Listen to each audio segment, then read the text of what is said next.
Today, we're going to talk about the 10 money habits that are keeping you broke. And we're not only going to talk about the habits, we're going to talk about how to break them, because money can stress you out. So this video should help you become better at building wealth.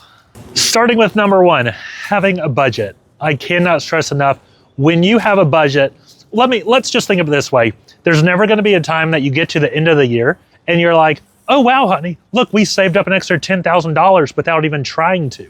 Like, it doesn't work that way. So I definitely recommend, a budget is like your financial GPS. Google, everyone loves Google. That takes you exactly where you want to go. It might take you some weird routes, but you'll eventually get to where you're going. And a budget is a great way to do that with money. If you don't budget your money, then you need to have a place for every dollar to go. There's a ton of different budgeting apps out there. Mint used to be my favorite one. I was super sad when they got rid of that. One good one is, I think it's Dave Ramsey's. It's called Every Dollar. This video is not sponsored by them. I have not used the app, but I do know that it is an app that you can use for budgeting. So that's one of the things. Always get a budget. You need to allocate where every single dollar that you get as to where it goes. Okay, let's talk about credit cards. Relying on credit cards to pay off your debt is a terrible, terrible way to manage your money. You want to be able to pay off your credit cards at the end of every month, no matter what. If you're buying something, you're like, well, I have an expensive car repair. I want to put on the credit card for reward points, or I'm going to go to Goodwill and go shopping. I'll just pay it off in a couple months. It's not that big of a deal. The interest rates on credit cards are usually between 15 to 30%. So Dave Ramsey hates when you use credit cards. He's very anti-credit card. For me, you have to be smart with money. I agree with Dave Ramsey on a lot of things, but using credit cards, I'm not against, as long as you pay them off, because you can get reward points, and it's like you essentially get a discount on every single thing that you buy. So that's the number two thing on this list, is relying on credit cards. At the end of the day, my best advice when it comes to credit cards is, if you don't have the money in cash, you can't afford to buy it. Don't use your credit limit. Don't carry a balance. It is not worth it, no matter what it is that you're buying. If you don't have the cash, don't buy it. So let's talk about number three. Number three, that is, you do not want to ignore having an emergency fund. So the thing with an emergency fund is you need to have it because emergencies happen. Even if you're renting your house where you don't have to pay for maintenance, if you have a car, that requires maintenance. It's not just oil changes and that's it. There's brakes, there's car washes, there's a ton of different things maintenance-wise that you need to take care of with your car. So do not ignore having an emergency fund, because if you don't have an emergency fund, you can't use that for emergencies, and therefore you rely to using credit cards, and then you'll carry a huge balance, and it'll get charged a huge amount of interest. So I cannot stress that enough. Start with $1,000, start with $100. Just build an emergency fund. It's super important to have an emergency fund. Impulse buying, that is, oh man, that's the one that gets a lot of people. You absolutely do not want to impulse buy, especially if it's something that's super important, like buying a car. Don't just go to a dealership. You need to make sure that you have what it is in mind that you're going to buy. If you're walking through a store, don't just go in and browse and just buy anything that looks cool. Like, that's a terrible way to waste money. I highly recommend not doing that. So my advice for impulse buying, what you should always do is go 3 days.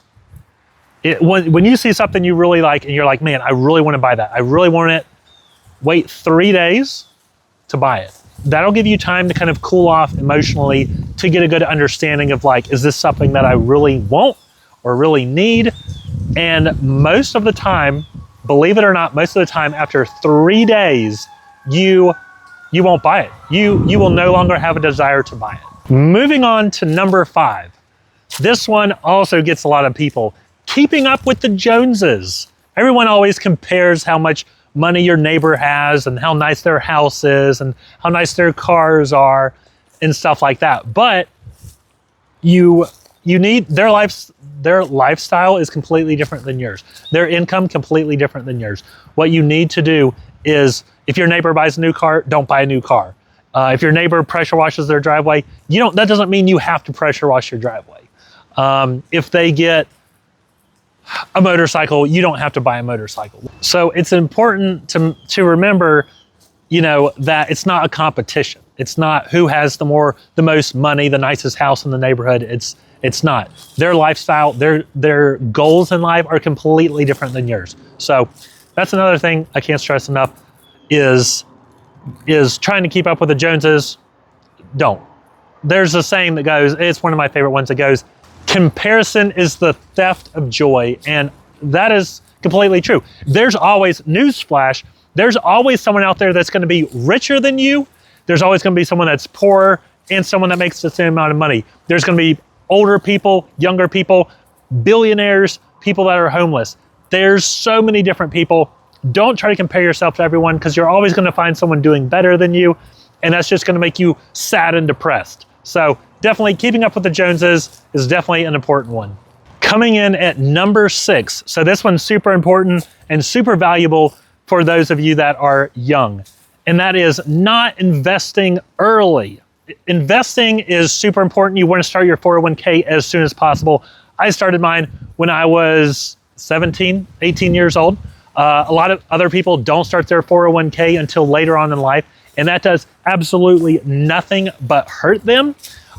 So I definitely recommend starting investing as early as possible. The sooner you invest, the more money you can make. I'm talking like you can put in, I'm not trying to do some math here, but if you put in 10% of your paycheck, and let's say you're like 20, by the time you retire, you may have $5 million in there, which most of that money is the interest that has been compounding over the years. So you may have only put the total of $750,000 in there, and depending on what you invest in, that could magically make it $5 million by the time you retire. So investing early and investing often are two things that it's super important to do to be able to help build wealth. Moving right along to number 7, that is paying for unused subscriptions. Man, I cannot tell you how many friends that I have that are paying for 2 Netflix accounts, 2 Disney Plus accounts. And I mean, it's the amount of money that people waste is just crazy to me. So I know there's apps out there that can tell you what subscriptions you have. What I would recommend, look at your credit card or your bank account balance, look at all the transactions over like the last couple months, and look through there and just be like, hey, why are we being charged twice for Netflix? Or, make sure you're canceling your subscriptions if you're doing subscribe and save to get that 5% discount on Amazon, if you don't truly need it. So that's something that's super important. Look through your bank account and just make sure you're not being charged for anything you're not buying, or if you're being double charged for something. So that's number 7. Number 8. Now, this one, I will admit that I've kind of fallen in trap to, and that is overspending on cars. So this truck was $60,000. Now, I did pay for it all in cash, so I don't have a loan. There's no interest that I'm paying or anything like that.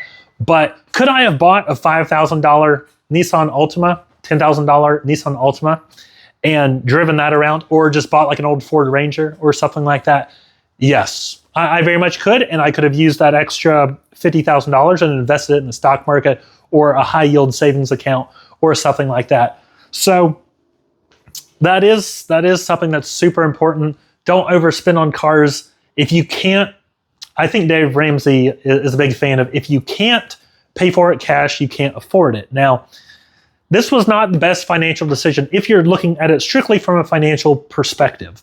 There are other vehicles that are not new that I could have bought that were significantly cheaper. So don't buy a super fancy new truck or new car. Cars depreciate like crazy. This thing will probably be worth 20 grand like 10 years from now, if that. So overspending on cars is a massive waste of money. So don't be like me and buy yourself a beater and not a fancy car. And this isn't super fancy. It's a Toyota. It's not like a Lambo. One day, I might get a Lambo, but that's not today. And that would be a terrible waste of money. It might be an impulse buy. So that means wait 3 days before buying it, because then I'd be like, hey, maybe a Lambo isn't the best choice after all. But yeah, so that's this one. Don't overspend on cars, especially if you can't afford to buy them in cash. Moving up to number 9. So this one is ignoring financial education. So, okay, so what does that really mean? So money doesn't grow on trees. You have to do stuff to earn it. The education that comes with learning how to be good with money and manage money is something that it doesn't come easy to everyone. I mean, you're watching this video because you're learning and trying to get better with finances and money, and that's awesome. That is exactly, you are doing exactly what you need to do. Watch videos. There's a ton of books and stuff that you can order. I have one linked in this description. It's hands down my favorite finance book. Definitely check it out. Read books, watch YouTube videos, check out a lot of Dave Ramsey stuff. It's free. A lot of YouTube videos. People will call in and be like, hey, I'm $3 million in debt. How do I get out of it? And he'll be like, boom, boom, boom, boom. This is what you need to do. So that comes in super handy. So don't just be ignorant to the fact that, oh, I don't know what to do with money. I don't know how to handle it. There's tons of ways to learn. There's tons of books out there, financial books that you can watch or read. A ton of YouTube videos by me and other people, and we'll be able to help you build wealth and get better. So definitely do some research. Last but not least, we have number 10, and that is not setting financial goals. You have to have financial goals and what you plan on doing with your money. It's super important. If you want to save for retirement, save for a house, something like that, it's super important to have financial goals. Without financial goals, you're just drifting. You're just spending some money, you're saving some. You need to have goals. And as much as I hate to say this, they need to be SMART goals. If you don't know what SMART goals is, Google it. They have to be measurable, achievable, attainable. They can't just be like, I want to buy a lake house one day. In 5 years, I want to buy a lake house. 5 years rolls up. Okay, do you have $1 million for a lake house? No. Okay, well, what goals did you set for yourself along the way to make sure you achieve that? Oh, nothing? Okay, well, enjoy not living in a lake house, because that was me. My goal is to live on the lake house. I grew up on the lake. I love the lake, but it's just so expensive. My goal was, hey, once I get married, I'll live in this house for 5 years and then move to the lake, and everything will be great and peachy, and I'll be so happy and be able to have a wonderful life living on the lake. And then housing markets like shot up, and you know who didn't have $200,000 for a down payment for a lake house? This guy. So it is so important to have financial goals, SMART goals. So you're like, I want to save up $2,000 by next week. Okay, so how do you plan on doing that? I'm going to cut out drinking coffee every morning. I'm going to stop going to the gas station, getting that $5 cup of coffee. That $5 every day with some other things saved. I'm going to cut the subscription. I'm not really watching Netflix anymore. I can get free stuff off the internet. I'm going to watch that. So with the money that I save on subscriptions and stuff, I'll be able to save $2,000 by the end of the year. Boom. That's a SMART goal, a perfect example of one. You have to say that this is what I want to do, and you have to stick to it. It has to be measurable. You have to make sure that you're doing what you need to do. So that is number 10, have financial goals and make sure they are SMART goals. So that's all I got for you today. Thanks for sticking around. Make sure you like this video, subscribe, comment if you found it helpful. I'm planning on making a ton more videos like this. I would love for you to subscribe and be able to watch them in the future. As always, thanks for watching, and I'll see you in the next one.